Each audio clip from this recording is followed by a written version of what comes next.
It was supposed to be just another Saturday morning. The kind where you lose yourself in chores, tinker with the car, and let the day pass without much thought. That's how I planned it, at least. The old Mustang had been giving me grief for weeks, and I finally had the time to replace the brake pads. The garage smelled of motor oil, with a hint of that cleaner I'd used earlier to scrub away the grime. The radio was on, low enough to blend into the background. The rhythmic sound of the wrench turning bolts echoed in the space, a strangely soothing backdrop to my work. Emma popped her head in from time to time, a mug of coffee in her hand. Her perfume lingered each time, light and floral, the kind of scent you could close your eyes and picture. She didn't stay long, just enough to check on me, flash me a quick smile, and disappear again. She mentioned her plans for the day, a trip to the country club with her friend Claire, followed by a bit of shopping. Routine, normal, nothing to raise an eyebrow at. I barely looked up as she spoke, nodding and murmuring an acknowledgement before diving back into my task. But then noon came around, and the air in the garage shifted. Emma walked in again, but this time she wasn't the same woman who had been flitting in and out all morning. She wore a beige dress that hugged her figure in a way that made you look twice, paired with elegant sandals that clicked softly against the garage floor. Her hair was styled, not in her usual quick ponytail or casual waves, but carefully, deliberately. She looked polished.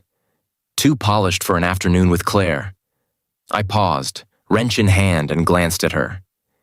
"You look nice," I said, keeping my tone neutral. Emma smiled, the corners of her lips curving just enough to show she'd noticed my reaction. She leaned down, kissed me on the cheek, and said, "Don't wait for me for dinner. We might stay out late." The words were simple, the tone casual, but something about them lingered. Maybe it was the way her perfume seemed heavier, or how her eyes didn't quite meet mine when she spoke. Or maybe it was nothing. Maybe I was imagining things. I didn't dwell on it. At least, not then. I went back to tightening the last bolt on the brake caliper, focusing on the task at hand. By the time I poured the brake fluid and tested the pedal, Emma was gone. The house felt quieter without her, the faint hum of the radio in the background now almost too soft to fill the space. I shrugged it off. People dress up sometimes. That's all it was, right? She and Claire probably had some fancy lunch spot in mind, a place where the waiters wore ties and the menu didn't have prices. Women like that kind of thing. I convinced myself it wasn't worth a second thought. But as the hours stretched on and the sun dipped lower in the sky, I found myself thinking about that dress, those sandals, and the way she said not to wait for her. Looking back, I think that was the first crack in the foundation. Small, almost imperceptible, the kind you don't notice until it starts to spread. But at the time, I didn't know any of that. I just figured it was another Saturday, and Emma was doing what Emma did, living her life, just as I was living mine. If only it had stayed that simple. If only I hadn't started paying attention. Maybe then, everything would have stayed intact, and I wouldn't have found myself standing in the wreckage of what used to be our life. But cracks have a way of growing, don't they? And sometimes, all it takes is one small moment to start pulling at the thread that unravels everything. Sunday mornings in our house were usually quiet. Emma liked to sleep in, and I used the time to catch up on odds and ends around the house. That day, I decided to tackle the growing pile of laundry that had been threatening to spill out of the basket. I didn't think much of it.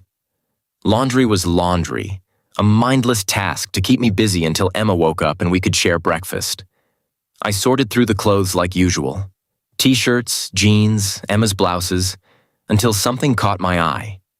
It was subtle at first, a texture that didn't belong among the familiar fabrics. I pulled it out, holding it up to the light. A black silk tie. Smooth, expensive, and entirely out of place in my world. I frowned. It wasn't mine. I didn't even own a tie like this. I turned it over in my hands, looking for a clue. A brand tag, initials, something that would explain how it ended up in my house. Nothing. It was pristine, The kind of tie you'd wear with a tailored suit. I tried to recall the last time anyone dressed like that had been here, but the answer eluded me. We didn't host fancy dinner parties. Our circle was casual, jeans and sneakers types. The tie didn't belong. At first, I told myself it was nothing. Maybe it had been left behind after some long-forgotten gathering. Or maybe Emma borrowed it for a reason I couldn't fathom. It wasn't unusual for her to help friends plan events or pick up stray items. But still, something about it nagged at me. I hung it on the edge of the laundry room cabinet and walked away. It didn't feel worth confronting her about. Not yet. I wasn't the kind of guy to make a scene over something so trivial. But the thought lingered. Every time I passed the laundry room, the tie was there. A quiet reminder that I didn't have an answer. Later that evening, Emma came home. She seemed relaxed, glowing even, like someone who had spent the day unwinding.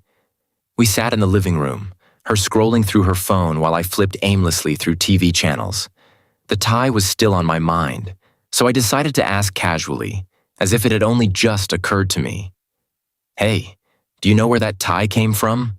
The one in the laundry?" Her eyes flicked toward the laundry room, and for a brief moment, a split second, her brow creased. It was subtle, the kind of thing most people wouldn't catch. Then she laughed, light and easy. "Oh, that's James. We were helping him prepare for his anniversary party last week. I must have accidentally thrown it in my bag." The answer was smooth. Practiced, almost, but not unbelievable. James was a mutual friend, the kind of guy who would wear a tie like that. It made sense. Yet something in her tone didn't sit right with me. I nodded, letting it go. "Makes sense," I said, keeping my voice even. But as she turned back to her phone, I couldn't help but notice how quickly the crease in her brow had disappeared. Like a door closing, shutting off whatever had been there for that brief, fleeting moment. That night, as I lay in bed, I thought about the tie, about her answer, about the way her laugh had felt just a little too light, her explanation a little too polished. It wasn't enough to accuse her of anything, but it was enough to plant a seed. Looking back, it's strange how something so small can hold so much weight. A tie, just a piece of fabric, but in that moment, it became something more. A question I couldn't shake. A mystery that felt like it might grow if I didn't keep an eye on it. I told myself to let it go, to trust her. But trust is a fragile thing. And once it's cracked, no matter how small the crack, you can't help but wonder when it'll shatter. By the following weekend, I thought the tie was behind me. Emma had offered an explanation, and there was no concrete reason to doubt her. But something about that moment, the faint crease in her brow, the practiced tone of her answer, stayed lodged in the back of my mind like a splinter. And it wasn't long before another oddity surfaced. It started innocently enough. We had planned a picnic, one of those rare moments where life slows down and you get to enjoy the little things. I decided to clean out Emma's car to make room for the cooler and blankets. I figured I'd find the usual suspects: reusable grocery bags, stray receipts, and maybe an old coffee cup. Instead, I found something I couldn't ignore. Tucked into the corner of the trunk, partially hidden beneath an umbrella, was a small velvet box. My heart did a strange little lurch as I picked it up. It was heavier than I expected, the kind of weight that suggests value. Slowly, I opened it. Inside were a pair of gold cufflinks, polished to a mirror shine. They were engraved with the initials AR. I stared at them for a long moment, my mind racing. They were elegant, the kind of accessory a man would wear to a high-end business meeting or a black tie event. Definitely not mine. And while Emma was meticulous about her things, this wasn't something she'd casually toss in her trunk. Who was AR? I closed the box, my fingers lingering on the velvet. Should I confront her right away? Number not yet. I needed to think, to process. So I put the box back exactly where I found it and went about cleaning the car as if nothing had happened. That night, the cufflinks gnawed at me. When we were in bed, lights off and the room bathed in the faint glow of the street lamp outside, I decided to bring them up. My voice was casual, almost disinterested. "I found cufflinks in your car today," I said into the dark. Emma shifted beside me, propping herself up on one elbow. Her silhouette was calm, but her voice carried a faint edge of surprise. "Cufflinks?" she repeated, as if she hadn't heard me right. "Oh, those must be Richard's. We were organizing an auction at work, and he asked me to hold on to them. I forgot they were there."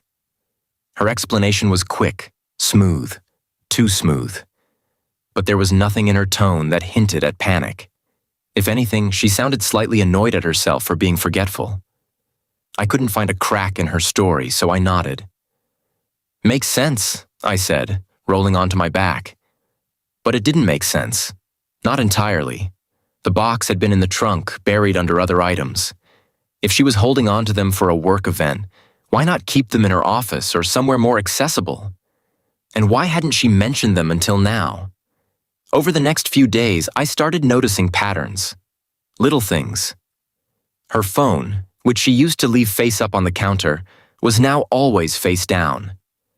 She began staying out later, often citing vague excuses about work or last-minute plans with friends. When I asked about her day, her answers were polished but brief, as if she were reading from a script. I told myself I was being paranoid, that I was stringing together unrelated events to create a story that wasn't there. But each new inconsistency felt like another thread being pulled from the fabric of our life together. Then, there was the gym. Emma had always been diligent about staying fit, but her routine became more erratic. Extra trips on weekdays. Spontaneous sessions on weekends. When I offered to join her for a class, she laughed and said it was her alone time. None of it was damning on its own. A tie, cufflinks, extra gym visits. But together, they started forming a picture I didn't want to see. I found myself retracing her steps in my mind, replaying conversations, analyzing her tone of voice. There was nothing concrete to confront her with, but the distance between us was growing. I wasn't the kind of man to jump to conclusions, but I wasn't stupid either. Emma had always been an open book, but now it felt like she was writing entire chapters without me. The trust that had once been the foundation of our marriage was beginning to crack. And the thing about cracks? They only get bigger if you ignore them. By this point, I couldn't ignore the feeling gnawing at me. Something was off. Emma's explanations were always neat and polished, almost rehearsed, and though they aligned with the evidence, they left a bitter aftertaste. It wasn't jealousy, and it wasn't paranoia. It was something deeper, an instinct I couldn't silence. But I wasn't ready to confront her outright. If I was going to take that step, I needed proof. Real, undeniable proof. I decided to proceed carefully, methodically. Emma was sharp, and if she was hiding something, she was doing it masterfully. One misstep on my part could ruin everything. I started with a simple, subtle test. One evening, Emma told me she'd be out with Claire again, this time for dinner at a restaurant they frequented.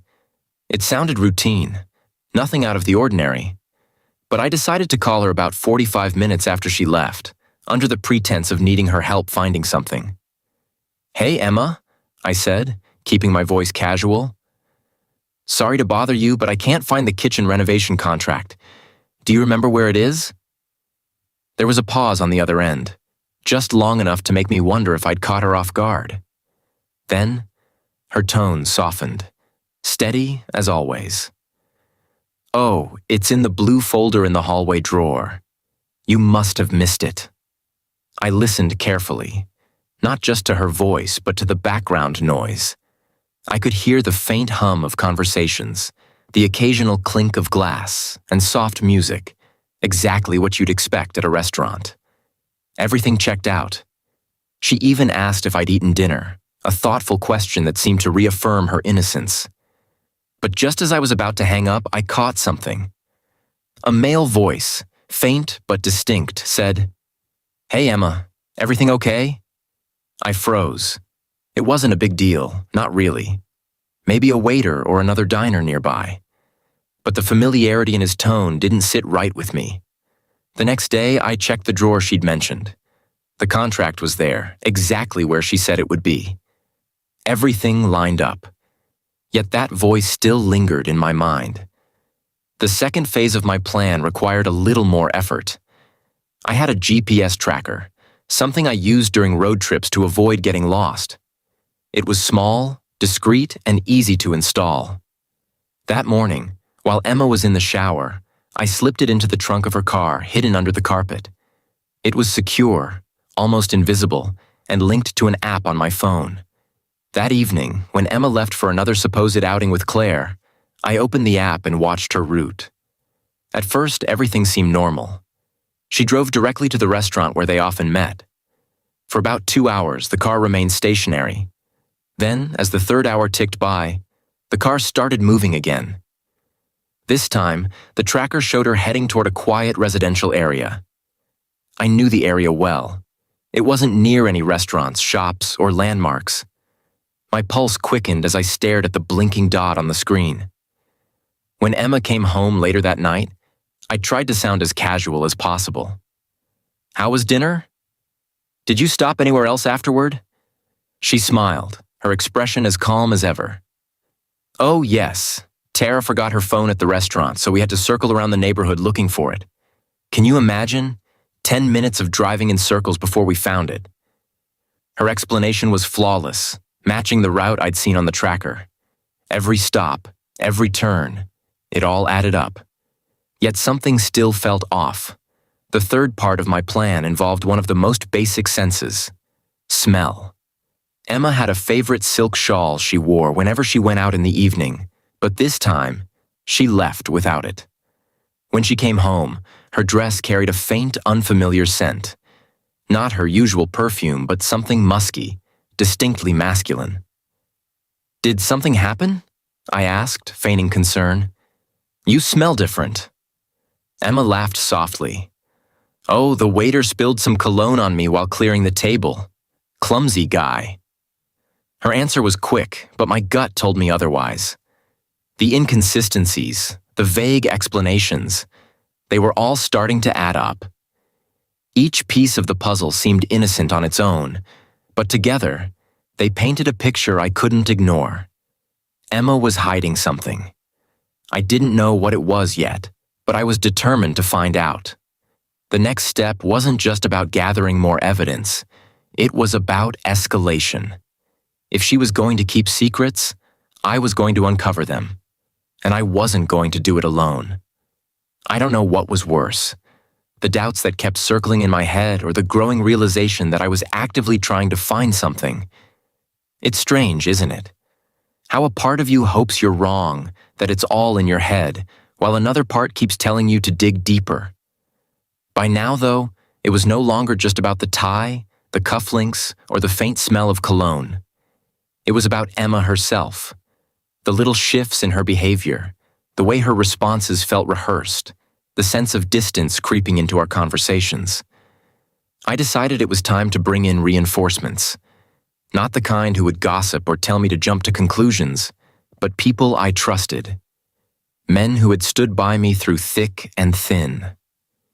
I needed fresh eyes, perspectives that weren't clouded by the emotions I was wrestling with. Ethan was the first to come to mind. He was my best friend from college, a guy who could pick apart a situation like a detective in a crime novel. Then there was Noah, my neighbor, who owed me a favor after I helped him save thousands by repairing his roof last summer. Lastly, Victor, a former military man whose instincts were sharper than anyone I knew. He still owed me for a loan I'd given him for his sister's emergency surgery. Together, they formed a team I could trust. When I explained everything to them, we were standing in my garage, the air thick with the smell of motor oil and faint cigarette smoke. I laid it all out: the tie, the cufflinks, the tracker, the strange scent, and Emma's polished responses. "I'm not saying she's doing anything," I began, keeping my voice steady. "But something doesn't add up, and I need to know what's going on." Ethan was the first to speak. "You're doing the right thing, man. If she's hiding something, we'll find out. If not, at least you'll have peace of mind. Noah nodded. But we've got to be smart about this. No amateur sleuthing or obvious moves. Victor crossed his arms, his face unreadable. Subtlety is key. Let her think she's in control while we gather the pieces. Their words were reassuring, but the road ahead still felt uncertain. I wasn't a man prone to paranoia, but this situation was testing my limits. I needed clarity, and they were going to help me get it. Our first move was simple: surveillance. Ethan had a drone, a quiet model with a long battery life and an excellent camera. If Emma's outings involved more than what she was telling me, we'd see it. Mark operated the drone like a pro, keeping a safe distance as Emma's car pulled into a high-end restaurant parking lot one evening. At first, everything seemed normal. She met a group of people dressed sharply, likely colleagues. But then she stepped out onto the terrace alone, her face tense as she spoke into her phone. The drone's camera couldn't pick up audio over the background noise, but her hand gestures were telling, subtle but urgent, as if she were trying to explain something important. Meanwhile, Noah played his part on the ground. Armed with a leash and his enormous Great Dane, Max, he strolled casually around the restaurant's perimeter. A guy walking his dog in an upscale neighborhood didn't draw much attention. He managed to overhear snippets of Emma's conversation. "No, I can't right now. It's too risky. We need to finish this by Friday." The tone wasn't romantic. It wasn't affectionate. If anything, Emma sounded scared. It raised more questions than answers. Victor, ever the strategist, took the next step. Using a fake name and a polished persona, he scheduled an appointment at Emma's workplace, posing as a potential client. He observed her closely during a meeting with her boss, Caleb. Their conversation was quiet, but Victor caught enough to understand the stakes were high. Phrases like, "If this gets out, the company won't survive," stood out. Whatever was happening, it wasn't petty. It was serious. We regrouped in my garage that night, the air heavy with unanswered questions. Each of us had brought back pieces of the puzzle, but the full picture still eluded us. Victor summarized it best. This isn't just about an affair. Whatever she's caught up in, it's bigger than that. Bigger. The word settled in my chest like a weight. For the first time, I wondered if Emma was in over her head, if she was a victim of something she couldn't control. Or worse, if she was an active participant. One thing was clear. I couldn't stop now. I had to know the truth, no matter where it led. And this was just the beginning. The pieces of the puzzle were starting to come together, but they didn't make a complete picture. Yet, the tie, the cufflinks, the faint male voice, the cryptic snippets of conversation overheard at the restaurant. None of it screamed outright betrayal, but it didn't sit right either. It was as though Emma had built a carefully curated facade, and no matter how polished it seemed, tiny cracks were beginning to form. Victor's observation from her workplace stuck with me. If this gets out, the company won't survive. Those words echoed in my head. What could be so damaging, so dangerous, that it had both Emma and her boss, Caleb, speaking in hushed tones behind closed doors? And why did Emma look so tense when she thought no one was watching? I decided it was time for more direct action. I wasn't going to confront her, not yet, but I needed to get closer, to observe her in her natural environment without her knowing. That's when Ethan came through with an idea. "I've got something for you," he said one night as we gathered in the garage. He pulled out a sleek velvet box and opened it. Inside was a pen, polished, elegant, and entirely unassuming. "It's not just a pen," he explained, turning it over to reveal a tiny, nearly invisible camera embedded near the clip. "Give her this. Say it's a corporate gift or something. She'll never suspect it." It was perfect, a simple, unobtrusive way to keep an eye on her office interactions. The next morning, I left it on the kitchen counter with a note. "Thought you'd like this for work. Looks professional. R." When Emma saw it, she smiled, thanked me, and tucked it into her bag without a second thought. That evening, as I reviewed the footage with Ethan and Noah, my stomach tightened. The camera was angled slightly askew, capturing only part of her desk and the doorway. At first, the day's activity seemed routine. Emma typing away on her laptop, taking calls, and occasionally glancing at her phone. But then Caleb walked in. The energy in the room shifted instantly. He didn't knock. He simply entered, closing the door behind him. Emma's body stiffened, her fingers pausing mid-typing. Caleb leaned over her desk, his voice low but firm. The camera didn't pick up every word, but it caught enough to send a chill down my spine. "You understand what's at stake," Caleb said, his tone sharp. "This isn't optional, Emma." Her voice, when she finally responded, was quiet, hesitant. "I know, but I'm running out of time. I don't want to do this." "You don't have a choice," Caleb snapped, cutting her off. "If Alex finds out—" He didn't finish the sentence, but the implication hung heavy in the air. Emma turned her face away from the camera, but her shoulders slumped as though the weight of the world had just settled on them. Caleb straightened, smoothing his tie. "You'll do what needs to be done. You don't want this getting out any more than I do."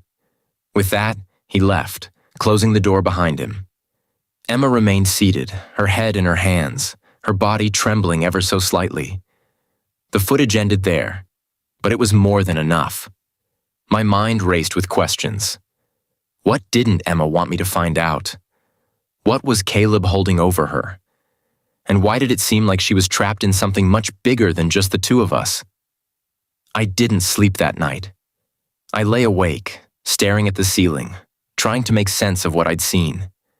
Part of me wanted to confront her immediately, to demand answers and lay it all bare. But the other part, the rational, calculating part, knew better. I needed more. If I was going to confront Emma, I couldn't go in half-cocked. I needed something undeniable. The next day, I called Victor. "She's in over her head," I said. "But I still don't know how much of this is her doing." Victor didn't miss a beat. "Then we keep digging. No assumptions, no accusations, just the facts." And so we pressed on, determined to uncover the truth, no matter how messy or painful it turned out to be. The cracks in Emma's facade were widening, and soon I knew the whole thing would come crashing down. I just wasn't sure if I was ready for what I might find. The footage of Caleb and Emma's tense exchange played on a loop in my mind. I could no longer convince myself this was about a simple misunderstanding or a coincidence. The weight of their words. "If Alex finds out," pressed down on me like a lead blanket. I didn't know whether Emma was a victim or an accomplice. But the time for wondering was over. I needed answers, and I needed them now.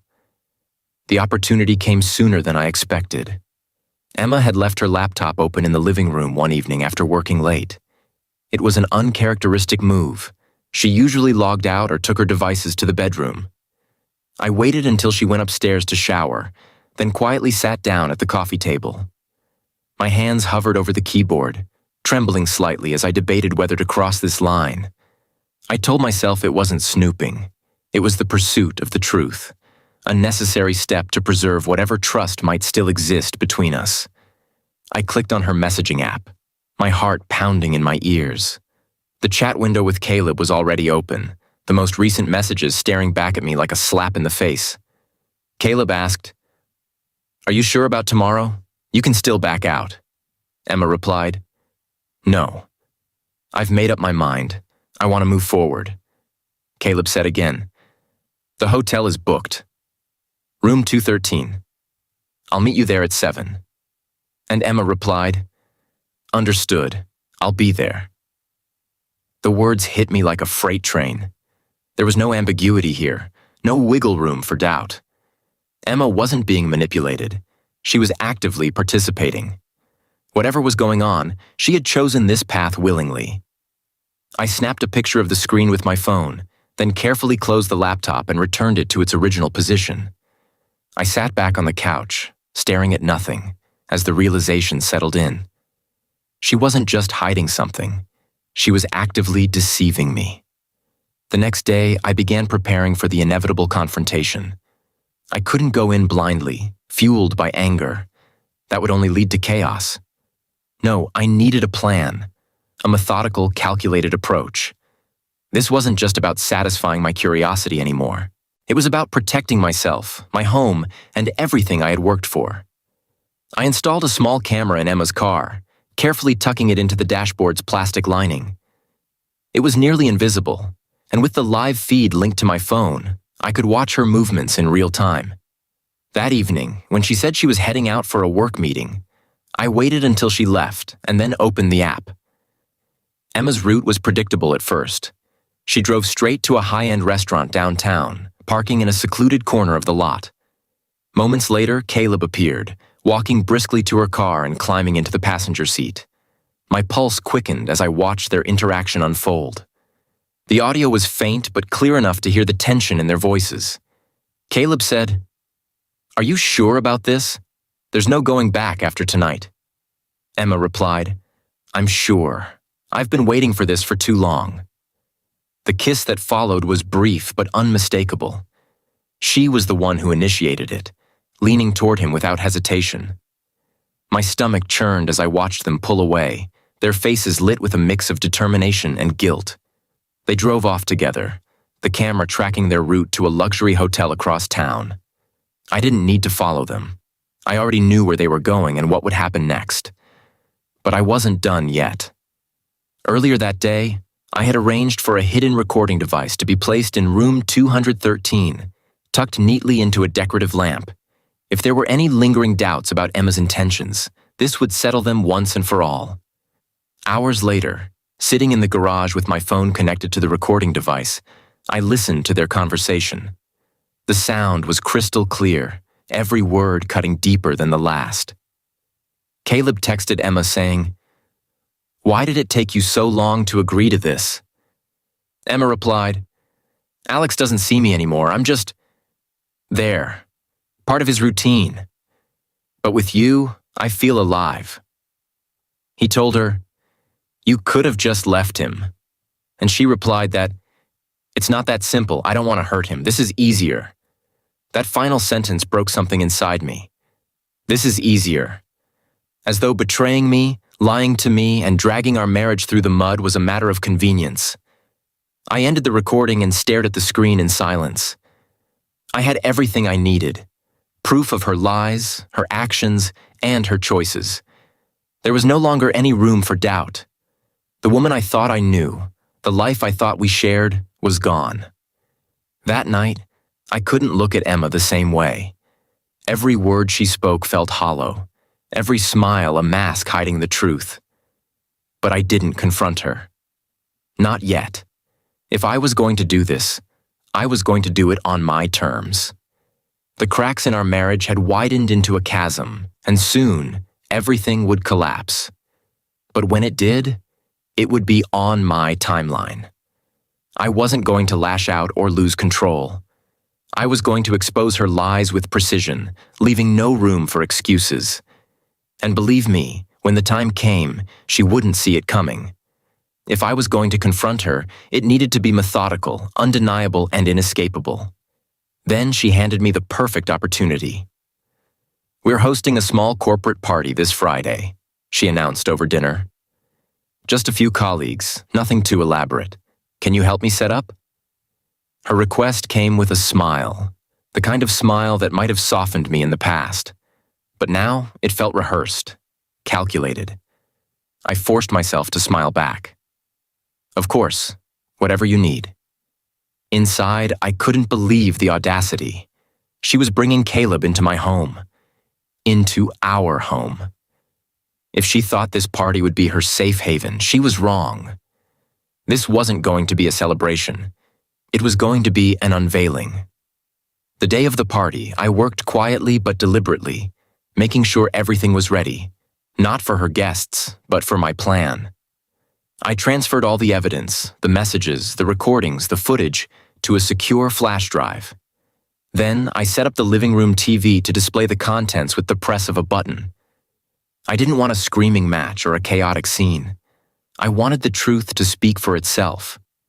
By the time the guests arrived, the house was buzzing with laughter, clinking glasses, and the hum of polite conversation. Emma floated through the room, charming everyone with her smile and effortless grace. She looked radiant, like the woman I'd fallen in love with years ago. But now I saw it for what it was.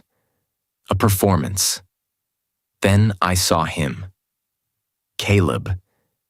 He was standing near the drinks table, casually chatting with a group of coworkers. His confidence was palpable, his smile smug. My fists clenched involuntarily, but I forced myself to remain calm. I watched as Emma drifted toward him, her demeanor subtly shifting. She leaned in close, her hand brushing his arm as she whispered something in his ear. He laughed softly, the sound grating against my nerves. It was time. I stepped into the center of the room and clinked a glass to get everyone's attention. The room fell silent, all eyes turning toward me. Emma's gaze lingered on me, her expression curious but calm. Caleb's smile faltered ever so slightly. "Thank you all for coming," I began, my voice steady. "Emma told me this would be a night to remember, and she was right. I'd like to share something with you all, a little insight into the kind of connections we've built here." I picked up the remote and pressed the button. The TV sprang to life, displaying a series of screenshots from Emma's chat with Caleb. The room was so quiet I could hear the hum of the refrigerator in the kitchen. The messages were damning, every word painting a picture of deception and betrayal. Gasps rippled through the crowd, and I turned to see Emma frozen in place, her face drained of color. Caleb, on the other hand, was trying to edge toward the door. "I'm not done," I said, my voice sharp. "Let's move on to the next part." The screen shifted to the footage from the dashboard camera. Their kiss in Emma's car, their conversation about the hotel. The audience's shock turned to murmurs, and then whispers. Finally, I played the audio recording from the hotel room. Emma's voice filled the room, confessing how she felt alive with Caleb, how I had become just part of her routine. Her words echoed like a funeral bell, marking the end of everything we'd built together. Emma's face crumbled as the last recording ended. Her carefully constructed persona shattered in front of her colleagues, leaving her exposed and vulnerable. Caleb's expression was a mix of anger and panic, his smug confidence gone. "Alex," Emma began, stepping toward me. "Please, let me explain." "Explain what?" I snapped, cutting her off. "Explain how you lied to me? How you brought him into my home, into our life?" "No, Emma, you don't get to explain. You've already said enough." I turned to Caleb. "Get out of my house, now." He didn't argue. He grabbed his coat and bolted for the door, shoving past stunned guests on his way out. As the murmurs in the room grew louder, I addressed the guests. "The party's over. You're all welcome to leave." One by one, they filed out, some offering awkward apologies, others avoiding my gaze. Emma stood in the center of the room, tears streaming down her face, her shoulders trembling. When the last guest had left, I turned to her. "You destroyed us, Emma," I said, my voice cold. "You destroyed everything, and now you'll face the consequences." I didn't wait for her response. I walked upstairs, leaving her standing alone in the wreckage of the life we had built together. That night, I slept in the guest room, my heart heavy but my resolve unshaken. The next day, I contacted my lawyer. This wasn't just about divorce.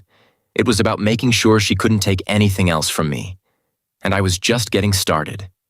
The next morning, I woke with a clarity I hadn't felt in weeks. The confrontation had laid everything bare, but it wasn't the end. It was only the beginning. I sat at the kitchen table, the house eerily silent, sipping my coffee and planning my next move. Emma had spent the night in the master bedroom. I didn't hear her come downstairs, and I didn't care. She was no longer my concern, not in the way she used to be. I called Lucas Hayes, a divorce attorney with a reputation as ruthless as he was brilliant. When I laid out my case and presented the evidence I had collected, the messages, recordings, and footage, Lucas leaned back in his chair, a smirk curling his lips. "This isn't just a case," he said. "This is a complete obliteration. We'll freeze all joint assets immediately, secure the house, and ensure she walks away with nothing. You want justice, Alex? You'll get it." Lucas wasted no time. By the end of the day, Emma's access to our joint accounts was frozen. Her credit cards were declined at the gas station, and her phone call to me later that afternoon was laced with panic. "Alex, what's going on? I can't access any money. My cards aren't working." "You made your choice, Emma," I said, cutting her off. "This is the beginning of the consequences." I hung up without another word. My voice had been calm, steady, but inside, I felt a storm brewing. This wasn't about revenge. It was about justice, about reclaiming control over a life she had so thoroughly disrupted. Lucas had another ace up his sleeve, the professional implications of Emma and Caleb's affair. He compiled a detailed report, complete with every piece of evidence, and sent it directly to the board of directors at their company. The corporate world is a ruthless place, and scandals like this aren't just frowned upon. They're career-ending. Within days, Caleb was summoned to an emergency meeting. According to Lucas's sources, the chairman didn't mince words. "You've violated our code of conduct, misused your authority, and jeopardized the integrity of this company. You're terminated, effective immediately." There was no severance package, no soft landing. Caleb left the building with a single box of his personal belongings, his reputation in tatters. Emma wasn't spared either. Although she wasn't fired outright, she was suspended indefinitely pending an internal review. In the corporate world, a suspension like that is just a polite precursor to being let go. Her professional life, much like her personal one, was crumbling around her. The courtroom became our final battleground. In our state, adultery was still a significant factor in divorce proceedings, and Lucas made sure every damning piece of evidence was presented. The messages, the recordings, and the footage all entered into public record. The details of Emma's betrayal were laid bare for everyone to see. When the judge delivered the final verdict, it was a clean sweep. The house was awarded to me, along with all our joint bank accounts and investments. Emma was denied alimony, and she was ordered to cover all legal fees associated with the case. She left the courtroom with nothing, no home, no money, and no safety net. But Lucas wasn't done. He suggested, and I agreed, that the evidence should remain in open court, accessible to anyone who cared to look. Friends, colleagues, and even strangers could read Emma's words, hear her voice, and see the footage that had exposed her lies. The whispers began almost immediately, and her polished image disintegrated under the weight of public scrutiny. A few weeks later, Emma showed up at the house that was now mine. She stood on the porch, clutching a small suitcase, her face pale and tear-streaked. I stepped outside, holding a cup of coffee, and leaned against the doorframe. "Alex, please," she whispered, her voice barely audible. "I don't know where to go. I'm so sorry." I looked at her for a long moment, my expression unreadable. Then I took a slow sip of my coffee, letting the silence stretch. "I don't care about your regrets, Emma," I said finally, my tone as cold as the winter wind. "You made your choice. Now live with it." She opened her mouth to say something else, but I turned and shut the door in her face. The sound of the latch clicking into place felt final, like the closing of a chapter I never wanted to read again. I stood in the quiet of my home, staring out the window as Emma's figure disappeared down the driveway. For the first time in weeks, I felt something close to peace. The love I had once felt for her was gone, replaced by a cold resolve to rebuild my life on my terms. She had destroyed everything we had, but I hadn't let her win. I had taken back control, piece by piece, and ensured that her betrayal would follow her for the rest of her life. I didn't feel pity. I didn't feel sorrow. All I felt was the satisfaction of knowing that justice had been served. And as I sat back in my chair, sipping my coffee, I realized I didn't just survive the storm. I had weathered it. And now, I was free.